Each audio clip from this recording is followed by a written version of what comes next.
ना करे। वह 5 फण का जो सर्प है वही हमारे 5 प्राण हैं। प्राण अपान व्यान उदान समान, दिनों रात हमारे शरीर की रक्षा करते हैं।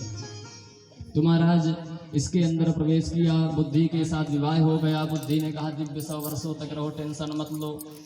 अब तो महाराज वह पुरंजन ऐसा मस्त हो गया, ऐसा मस्त हो गया कि उसने अपने मित्र को कभी याद ही नहीं किया। लेकिन उस नवद्वार के महल के सामने एक चंडवेग नाम का राजा था, जो हमेशा यह चाहता था कि मैं इस पुरी को कैसे विक्षिप्त कर दूं, कैसे इसको नष्ट कर दूं। वह दिनों रात उस पुरी को नष्ट करने में ही लगा रहता था। वह चंडवेग नाम का राजा कौन है? वो बोले वही काल है। लेकिन पंच प्राण हमेशा लड़ता रहता था। एक दिन वह चंडवेग विचार किया, क्यों ना इसमें हम आक्रमण करें अपने 360 गंधर्व और 360 गंधर्वियों के साथ। 360 गंधर्व थे चंडवेग नाम के काल के पास। वह 360 गंधर्व कौन है? बोले वही हमारे 360 वर्ष के दिन हैं।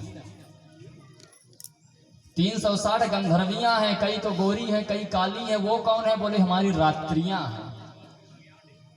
पंचांग के अनुसार वर्ष में 360 दिन ही होते हैं। तिथियों के घटने बढ़ने के अनुसार 360 दिन होते हैं वर्ष में। तो वह 360 जो गंधर्व हैं वही महाराज दिन हैं, और जो गंधर्वियां हैं वही रात्रियां हैं। रातों दिन गंधर्व गंधर्वियों को लेकर के चंडवेग नवद्वार के महल में आक्रमण करता है, लेकिन जीत नहीं पाता। अंत में अपने जरा रूपी बहन को लेकर के आक्रमण करता है। बहन देख तो मैं कब से इस शरीर को, इस महल को नष्ट करने में लगा हूं, लेकिन ये नष्ट ही नहीं हो रहा। जरा रूपी बहन को लेकर के जब आक्रमण करता महाराज, शरीर दुर्बल हो जाता है, बाल सफेद हो जाते हैं, आंखों की ज्योति जाती हुई नजर आने लगती है, शरीर का सामर्थ्य घटने लग जाता है। फिर तो महाराज जो 5 प्राण दिनों रात इस महल की रक्षा करते थे वो भी अब रक्षा नहीं कर पा रहे हैं। जब सब तरह से पुरंजन देखता है थक चुका हूं, अब तो चंडवेग आक्रमण कर ही दिया है, तो वह कहता है बुद्धि से पुरंजनी हम यहाँ आए थे, तुम हमको मिली थी, कम से कम तुम तो हमको देखो। पुरंजनी ने कहा हम भी क्या कर सकते हैं। सभी ने साथ छोड़ दिया।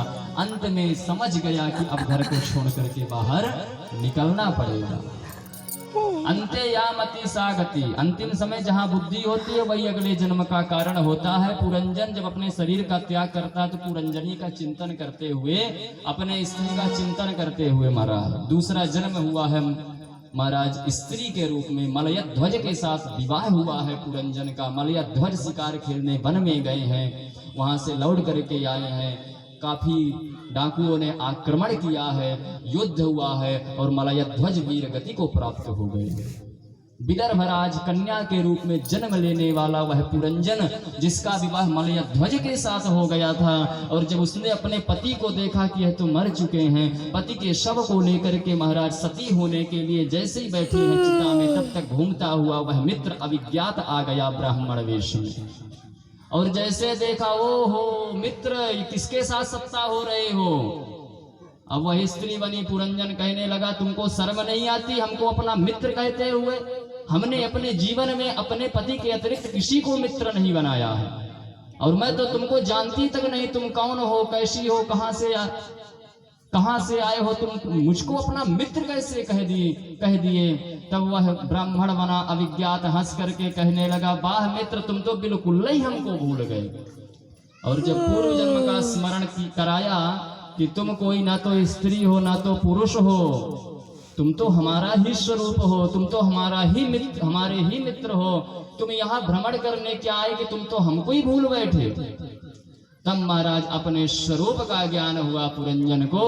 अरे राम राम, मैं तो संसार में ऐसे ही भटकता रह गया। माया के हो पुजारी, आगे की भी कुछ खबर है।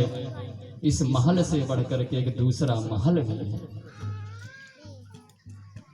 ज्ञान हुआ पुरंजन को, और वह अपने मित्र अविज्ञात के साथ भगवान के धाम को पधारते हैं। इस प्रकार से पुरंजनोपाख्यान को सुनाया। देवर्षि नारद जी ने कहा कि इसलिए हे राजन, यह यज्ञात्मक बलि को समाप्त करके आप धर्म के मार्ग पर आइए। आइए हम आप भी 2 क्षण भगवान नाम संकीर्तन, इसके पश्चात फिर आगे की कथा को श्रवण करें। श्री राधे। जय राधे। आया है सो जाएगा राजा रंक फकीर, एक सिंहासन चढ़ चला, एक बंधा जंजीर, झूठा है संसार के धोखा खाएगा, कर ले प्रभु से प्यार फिर पछताएगा, झूठा है संसार के धोखा खाएगा, कर ले प्रभु से प्यार फिर पछताएगा।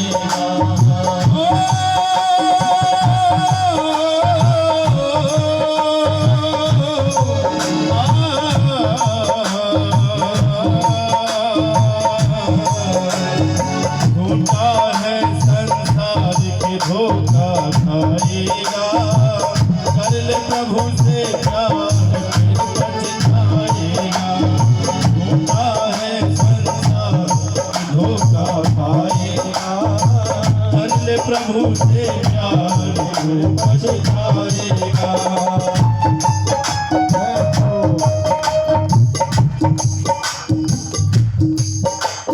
झूठा है संसार के धोखा खाएगा, कर ले प्रभु से प्यार फिर पछताएगा, झूठा है संसार के धोखा खाएगा,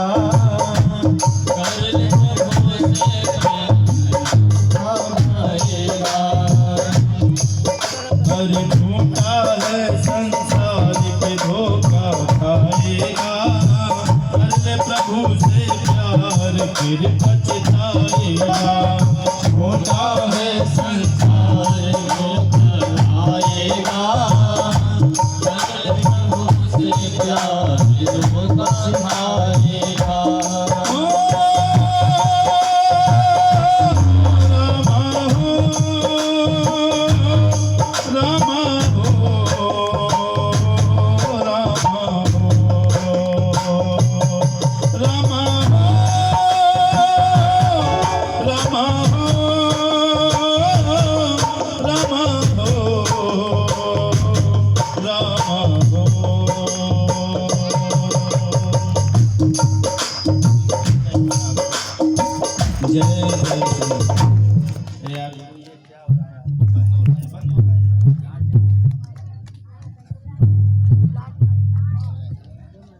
श्री राधे।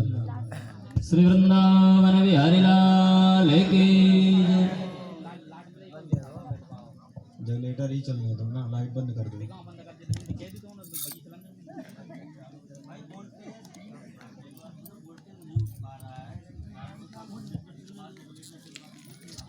जय जय श्री राधे श्याम।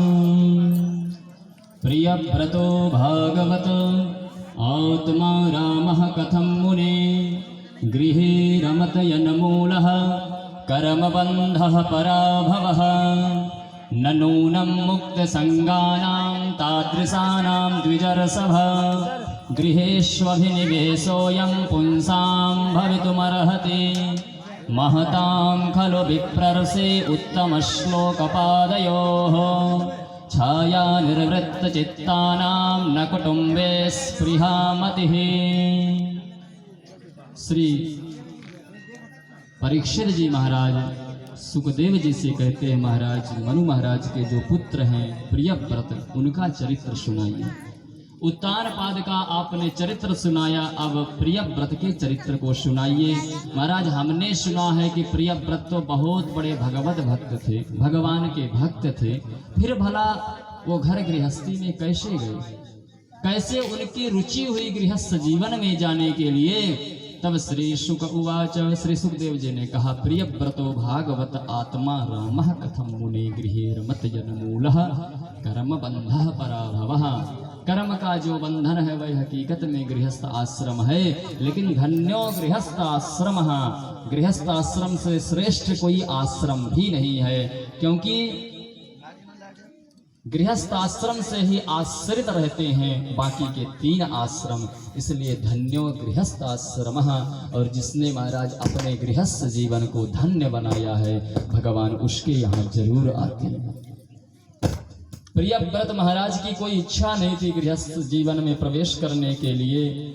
मंदराचल की गुफाओं में बैठ करके देवर्षि नारद जी के साथ वह ज्ञानोपदेश श्रवण कर रहे थे कि तब तक वहां पर हंसारूढ़ ब्रह्मा जी पधारे हैं। और ब्रह्मा जी ने आदेश दिया है, बेटा न तस्य कश्चित् तपसा विद्यया वा न योग वीर्येण मनीषया वा नैवार्थ धर्मैः परतः स्वतो वा कृतं विहन्तुं तनुभृद् विभूयात्। बेटा संसार में हकीकत में आसक्ति का कारण गृहस्थ नहीं है। आसक्ति और मुक्ति का कारण अपना मन ही है।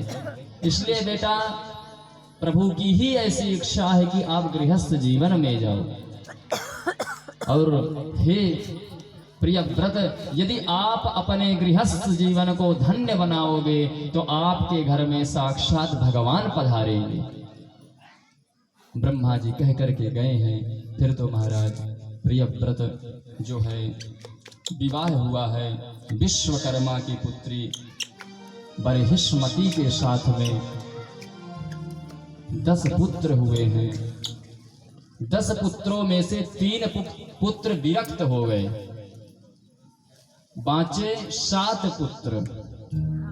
समस्त पृथ्वी का पालन करने वाले महाराज प्रियव्रत ने इस समस्त भूभाग को 7 खंडों में विभक्त किया है। जम्बू, प्लक्ष, सालमन, कुश, क्रौंच, साक और पुष्कर, जिसे आज हम आप एशिया, अफ्रीका, उत्तरी अमेरिका, दक्षिणी अमेरिका, यूरोप, अंटार्कटिका और ऑस्ट्रेलिया के नाम से जानते हैं। एशिया महाद्वीप का नाम ही है जम्बूद्वीप।